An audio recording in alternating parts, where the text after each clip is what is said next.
पापा, आप क्या कर रहे हैं? आप मेरी हथौड़े वाली पेंटिंग क्यों काट रहे हैं? कल मेरे स्कूल में पेंटिंग प्रतियोगिता है और मैंने इसे बहुत मेहनत से बनाया है। अगर आपने नहीं रोका तो मैं दादाजी को बता दूंगी। वो आकर आपको खूब डांट लगाएंगे। अरे नहीं प्यारी लूसी, ऐसा मत करो। मैं तुम्हारी पेंटिंग नहीं काट रहा हूँ, बस इसके किनारों को थोड़ा ठीक कर रहा हूँ ताकि ये और सुंदर लगे। शायद इसी वजह से तुम पहला इनाम भी जीत जाओ। ओह पापा, मैंने आपको गलत समझ लिया।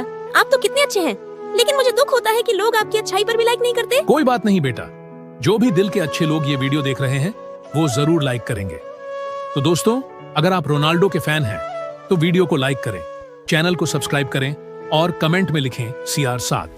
और अगर आप मेसी के फैन हैं तो लाइक करें, सब्सक्राइब करें और कमेंट में लिखें